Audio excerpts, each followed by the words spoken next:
اگر پختن باقلوا براتون کار مشکلیه، این شیرینی فوق‌العاده خوشمزه و بی‌نظیره و میتونید به جای باقلوا یا حتی زولبیا و بامیه برای این ایام پیش رو استفاده کنید. سلام به خوشمزه پزای کانال با آشپزخونه کیمیا، خیلی خوش اومدین. این شکرپاره یه شیرینی ترکی فوق‌العاده پرطرفداره که میتونید برای ایام ماه رمضان و عید ازش استفاده کنید و از خوردنش لذت ببرید. بافت داخل این شیرینی فوق‌العاده نرم و لطیف رو ببینید. حتی اگر مبتدی هم هستید قول میدم که این شیرینی خیلی عالی در میاد. پس با من همراه باش تا این شیرینی فوق‌العاده بی‌نظیر رو با هم آماده کنیم. دوستان اگر زیرنویس ویدیوها مانع دیدن ویدیو میشه، پیشنهاد میکنم که از بالا سمت چپ گزینه CC رو غیر فعال کنید تا زیرنویس ها برای شما نمایش داده نشه. خب بریم سراغ آماده کردن شهد این شیرینی. 1.5 لیوان شکر، 1.5 لیوان آب و 2 تا 3 تا دونه هل شکسته رو میندازیم داخل قابلمه و بعد هم میذاریم روی حرارت متوسط تا شکر کم کم حل بشه و مایمون به جوش بیاد. اول لازم نیستش که شما قاشق بزنید داخل قابلمه، بهتره که شکر حل بشه و بیشتر شکر که حل شد میتونید قاشق بزنید و مابقی موادتون رو هم بزنید تا کاملا با هم دیگه مخلوط بشن. بعد از اینکه به این مرحله رسید و جوش اومد، زعفرون رو اضافه میکنیم و برای اینکه شکرک نزنه من یه مقدار فرچه رو داخل آب میزنم و اطراف این محلول رو با آب تمیز میکنم. ببینید این کار باعث میشه که شهد شما دیگه دچار شکرک نشه. بعد از اینکه یک مقدار حدود 5 دقیقه از جوشیدن این شربت گذشت، من 1/8 قاشق چایخوری بهش جوهر لیمو میزنم یا 1 قاشق سوپخوری آب لیمو و بعد از اینکه اون مواد رو اضافه کردید بهش حدود 10-15 دقیقه اجازه میدید تا بجوشه تا زمانی که یه مقدار شهد شما غلیظ بشه. ببینید نیازی نیستش که خیلی زیاد شهدتون غلیظ بشه مثل شهد زولبیا و بامیه. یک مقدار باید رقیق تر از اون شهد برش دارید.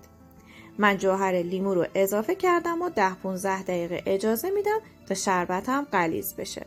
حالا توی این فاصله میریم موادمون رو آماده میکنیم. 1 دونه تخم مرغ کامل و 1 دونه سفیده تخم مرغ رو داخل ظرف میندازم و پودر قند به میزان 100 گرم میریزم داخل ظرف و 100 گرم روغن مایه رو بهش اضافه میکنم. 100 گرم روغن مایه معادل 1/2 پیمانه هست و 100 گرم پودر قند معادل 1/2 پیمانه سرپر. نوک قاشق چایخوری وانیل رو هم اضافه کردم و با همزن خیلی خوب هم میزنم تا تخم مرغ ها و پودر قند کاملا با هم دیگه مخلوط بشن. این شیرینی فوق‌العاده راحت آماده میشه و یه گزینه خیلی خوبی برای سفره‌های افطار، دور همی و مراسم نوروزتون هست. ما نیاز داریم به آرد سمولینا. 120 گرم آرد سمولینا رو که معادل 3/4 پیمانه میشه رو میریزیم داخل مخلوطمون و هم میزنیم تا حدی که به این مرحله برسه. آرد سفید رو به همراه نوک قاشق چایخوری نمک به مواد اضافه میکنم. 260 گرم آرد سفید نیاز داریم که معادل حدوداً 2 پیمانه میشه و من همه آرد رو به یک باره اضافه نمی کنم. همیشه گفتم که میزان آبخوری آردها با هم متفاوته. ممکنه شما کمتر از این مقدار و یا حتی بیشتر از این مقدار نیاز داشته باشید. پس حتما اول چند قاشق از آردتون رو نگه دارید، خمیرتون رو ورز بدید، جمع کنید. اگر دیدید نیاز بود مابقی آرد رو اضافه کنید. ببینید من حدود 2 پیمانه آرد رو استفاده کردم و خمیر من باید یک همچین بافتی داشته باشه. وقتی که شما خمیر رو باز میکنید یه خمیر خیلی لطیف و خمیری هستش که ترک هم نداره و کاملا هم منسجمه. این خمیر رو من داخل نایلون به مدت 1 ربع داخل محیط آشپزخونه بهش استراحت میدم. فر رو توی این مرحله روشن میکنم با دمای 170 درجه و میذارم حدود 1 ربع تا کاملا فرم داغ بشه. بعد از اینکه 1 ربع گذشت حدود 30 گرم از خمیر رو بر میداریم و بهش شکل میدیم. من سر و ته این شیرینیم رو یه مقدار باریکتر میکنم. این شیرینی به حالت دوکی شکل در میاد و زیاد نباید خمیرتون ضخامت داشته باشه. حدوداً نیم سانت یا 7 تا 8 میل ضخامت این خمیر باشه کافیه، چون وقتی میذارید داخل فر بزرگتر میشه و پف میکنه.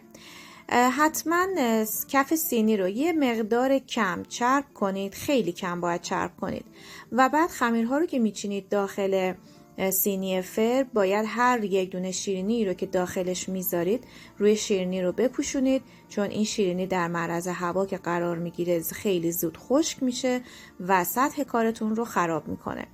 پس شیرینی ها رو که چیدید و نایلون پهن کردید، بعد از اینکه کارتون تموم شد روی شیرینی ها رو با یه دونه زرده تخم مرغ و یه قاشق غذاخوری یا کمتر شیر و مقداری زعفرون یا رنگ خوراکی با هم مخلوط کنید و روی شیرینیاتون رو رومال بزنید.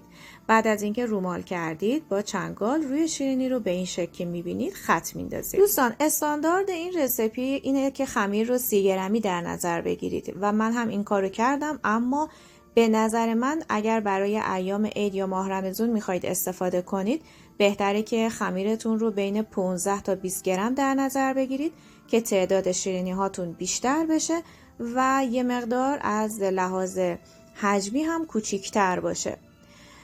شیرینی رو من داخل فر قرار میدم، فری که از قبل کاملا گرم شده، به مدت 30 تا 40 دقیقه. بعد از اینکه زیر شیرینی هاتون یه مقدار طلایی شد و یک مقدار خود شیرینی هم رنگ گرفت دیگه کافیه و میتونید گریل بالا رو حدود 1-2 دقیقه روشن کنید. مراقب باشید که روی شیرینی هاتون نسوزه و بعد از 1-2 دقیقه خارج کنید و زمانی که شیرینی داغ هست شهدی که به دمای محیط رسیده رو بهش اضافه کنید و اجازه بدید که حدود نیم ساعت این شیرینی تا 1 ساعت داخل شهد بمونه و این شربت رو به خودش جذب کنه. اگر به این دست شیرینی ها علاقه دارید به شدت پیشنهاد میکنم که این آموزشی رو که اینجا لینکش رو براتون گذاشتم رو ببینید. یه شیرینی مغزدار شربتی فوق العاده خوشمزه که مطمئنم عاشقش میشید. خدا نگهدار.